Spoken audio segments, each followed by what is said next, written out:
Bismillahirrahmanirrahim. Assalamu alaikum first year. This is your English teacher Aisha here. In today's lecture, we will be discussing poem number 17 from your Intermediate English Book 3. The title of the poem is The Delight Song, written by N. Scott Momaday.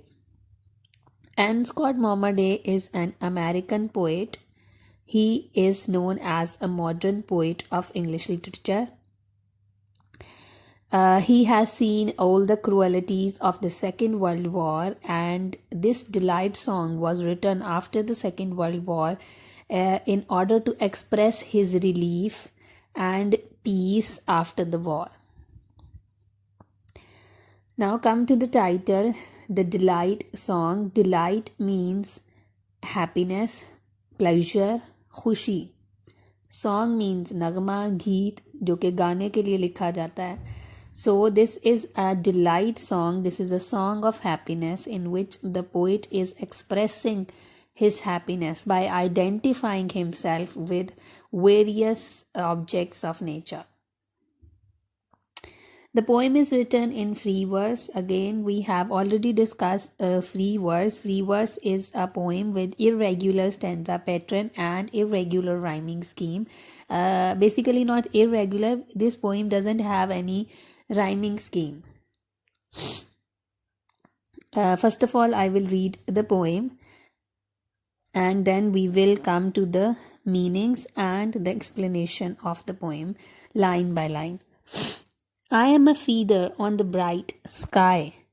In this poem, the poet has identified himself with the various objects of nature to express his joy, his happiness, his inner satisfaction, his contentment. His soul is very satisfied and contented, which is expressed in the poem.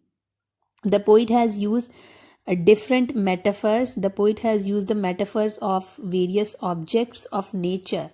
He has used the metaphors of all the living things. He has identified himself with the birds. He has identified himself with different phenomena of nature throughout the poem. And by the end, he has talked about his good relation with the universe as a whole. Now, the first line, he is identifying himself with the feather on the bright sky. Poet कहता है कि मैं एक पर हूँ जो कि बहुत ही रोशन चमकदार आसमान पे उड़ता जा रहा है. If you imagine a feather in a bright sky, it just fly freely. There is no boundaries, there is no restriction for that feather to fly in the sky. So the poet is as light. He feels himself so light as if he is flying as a feather in the sky. Next line. I am the blue horse that runs in the plain. The poet calls himself a blue horse. In reality, there is not a blue horse, but he has used this term, blue horse, to distinguish himself from the other things. He is saying that he is a distinguished, different creature from the other that is running throughout the plains. He is calling himself a blue horse that is different from the other horses, and he is freely running in the plains. Next line, I am the fish that rolls, shining in the water. Rolls, turn over in round motions. He is identifying himself with a fish who is enjoying. That fish is enjoying its swimming throughout the water. Poet इतना relief और इतना joyful feel कर रहा है that he is identifying himself with a fish which is playing in the water, which is enjoying its swimming in the water. Next line. I am the shadow that follows a child. He is calling himself the shadow of a child. Here, child can be a symbol of innocence, symbol of happiness, pleasure, carefree manner. You can take any of these. The poet is calling himself the shadow of that child. As a child is a symbol of hope and happiness, he is calling himself as the shade of that child. जिस तरह साया एक चीज़ के साथ साथ चलता है, इसी तरह पोइट कहता है कि वो भी एक बच्चे का शेडो है. जैसे एक बच्चा नॉटी और मासूम बच्चा अपनी दुनिया की सारी टेंशन से फ्री होके अपनी गेम्स को और अपनी लाइफ को इंजॉय कर रहा होता है, इसी तरह the poet is also trying to enjoy the world as a child does. Next line. I am the evening light, the luster of meadows. Luster means brightness. Meadows, green fields, sabzazar.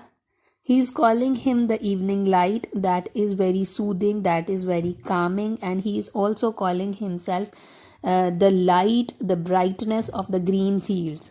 Again, he is identifying himself. He is using the metaphor of all the beautiful scenes and all the beautiful objects of nature.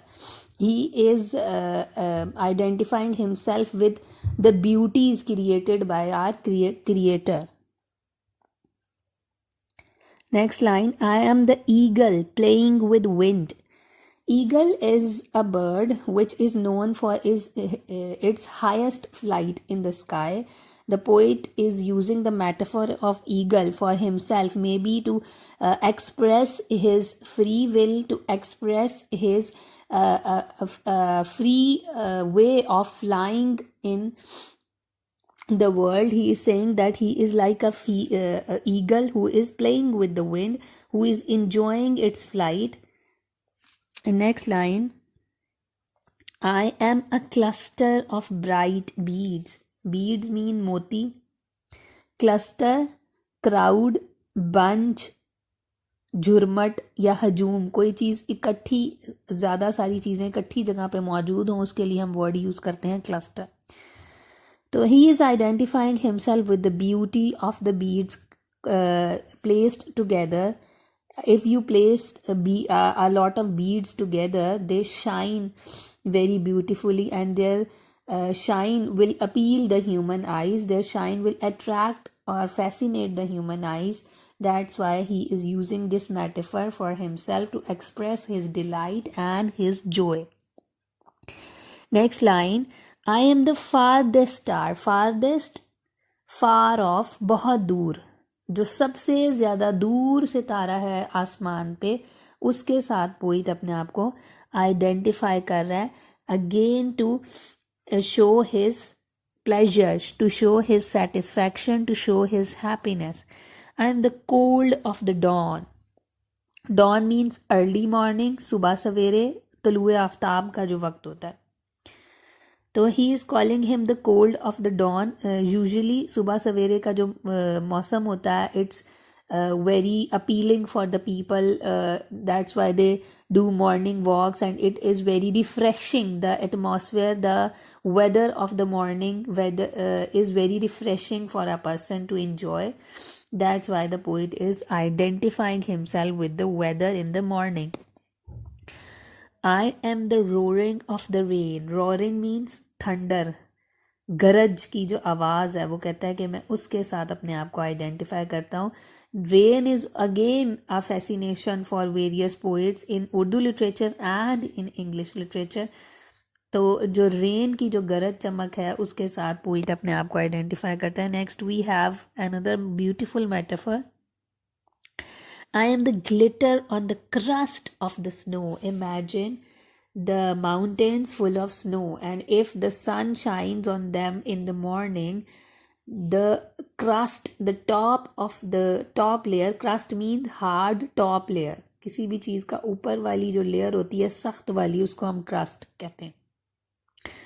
तो कहते हैं जब उसके ऊपर सूरज की रोशनी चमकती है, तो उससे जो ग्लिटर पैदा होता है, ग्लिटर मीन्स शाइन, ब्राइटनेस, चमक, वो उसके साथ अपने आप को आइडेंटिफाई कर रहा है. So he is identifying himself with very sublime beauties of nature that only a person with who is very observant, who is very keenly interested in nature can enjoy. Otherwise एक normal इंसान तो इसको शायद इतना bother भी नहीं करेगा, लेकिन the person who is very observant, who is in love with nature, who is in love with the creation of God, will enjoy these objects fully.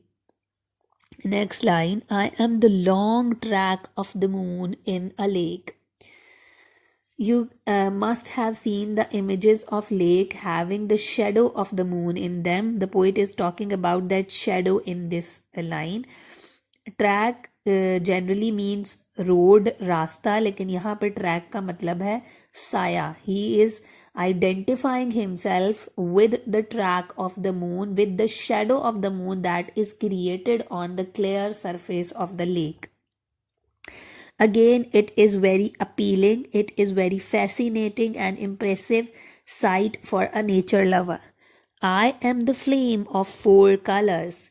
If you see a flame closely, you can see various colors in that. अगर आप एक आग का शोला देखते हैं तो you can see the shades of oranges, red, yellow, green and even blue in that flame. He is also identifying himself with that with those bright colors of the flame of fire. Fire is again a natural image. Fire is again an element of nature.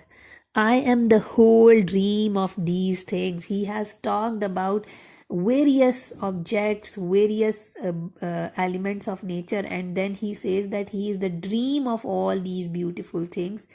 So he is so much delighted, he is so much happy that he is identifying himself with all the beauties of nature, with all the sublime beauties and attractive things of nature.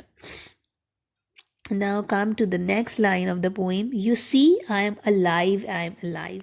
He's referring to the fact that as he is able to enjoy all the beauties, as he is so much fully indulged in those beauties, he feels himself to be internally alive. Alive means जिंदा, वो अपने आप को जिंदा महसूस करता है. I stand in good relation with the earth. I stand in good relation to the Lord's. I stand in good relation to that is beautiful. I stand in good relation to all that is fruitful. You see, I am alive, I am alive. So, in these last 1, 2, 3, 4, 5, 6 lines, the poet is talking about his relation with his creators, his relation with the Mother Earth, and his relation with all the beauties of the universe. He is talking about his healthy relation with all these things. That's why he is able to enjoy the simple beauties of the nature to the fullest, which has resulted in his happiness. तो इसमें यहाँ पे जो जिस जिस चीज़ों के साथ इसने अपने रिलेशन की बात की है, he is in good relation with the earth. He is not angry at earth, he is not pessimistic. बहुत सारे पोइट्स जो हैं नेचुरल एलिमेंट्स के साथ ऑप्टिमिस्टिक अपना एक्सप्रेशन शो करते हैं, और बहुत सारे पोइट्स पैसिमिस्टिक शो करते हैं. तो the poet in this poem is very much hopeful, very much optimistic. He is talking about his good relation with the Lords, as he is not a Muslim. So he must have been believing in various Lords. We, Alhamdulillah, Muslims believe in the fact that our Creator is only one. There are not Lords to whom we are obeying. हमारा सिर्फ मालिक और खालिक सिर्फ अल्लाह एक ही है, लेकिन वो बात करता है अपने लॉर्ड्स की.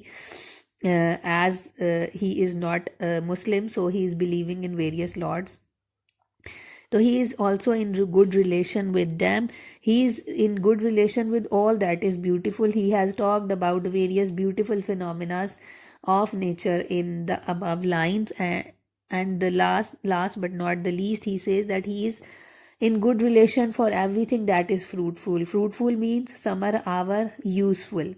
That's why he is alive. So it is a very beautiful, very light-hearted poem. It depicts the poet's delight. It depicts the poet's happiness as he is identifying himself with all the beauties of nature, and he is satisfied with his life.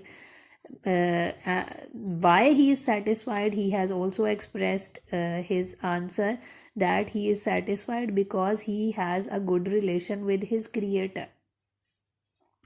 He has good relationship with all that is beautiful in this world.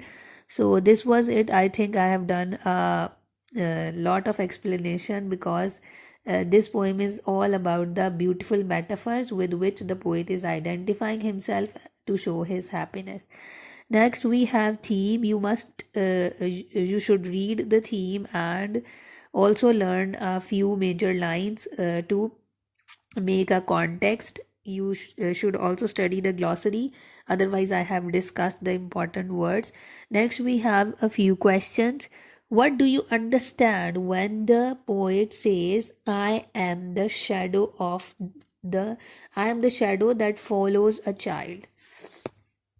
This question can have various answers according to your understanding of the symbol child, of the word child that the poet has used. If you can say that the poet has used the word child as a symbol of hope, optimism, happiness. That's why he calls himself the shadow that follows the child everywhere. He is as carefree, as tension free, and as happy as a child. Question number 2. How can the crust of snow glitter? The crust of the snow can glitter when the light directly falls on it. When the sunlight falls on the crust of the snow, it will shine. Question number 3. What is the dream of the poet? The dream of the poet is to identify himself with all the beautiful objects and beautiful phenomena of nature. Next question. What is the effect of man's good relation with the earth and the lords? The major effect that the poet has discussed throughout the poem is that a man becomes happy, a man becomes delighted if he has a good relation with the universe and with his lords. He will be satisfied with his life. Next question. What are the things that keep a person alive?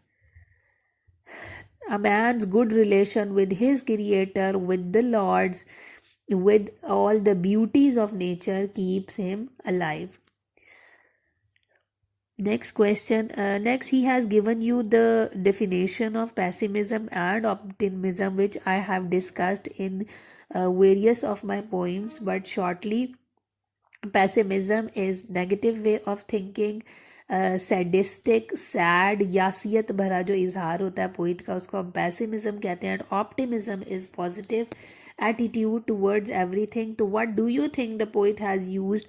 Which of these attitudes? Can you tell which of these two attitudes goes well with this poem? So obviously the attitude of optimism goes well with this poem. Next question. Write down your opinion in a few sentences based on the theme of the poem. Basically, the poet is asking you to write the theme of the poem in this answer. Now, students, I want to give a disclaimer here, as I have given you the possible answers of the questions of the exercise, but these answers are not full and final because it's the poem and these answers are based on your own understanding of the poem. So you can also have different variety of answers in your grammar books. The answer that satisfy you most, you can grasp that and you can learn that. So these are answers are not final and these answers are not कि ये वाले correct हैं और इसके अलावा जो भी आप आंसर करेंगे वो इनकरेक्ट होगा. I just give you a rough idea of the answer, that the possible answer. So you will be able to write your own opinion according to your own understanding. So this was it for today's poem. Inshallah, we will meet tomorrow with the next poem. Hopefully, you have understood all the points of this poem. If not, you can ask me questions. Allah Hafiz.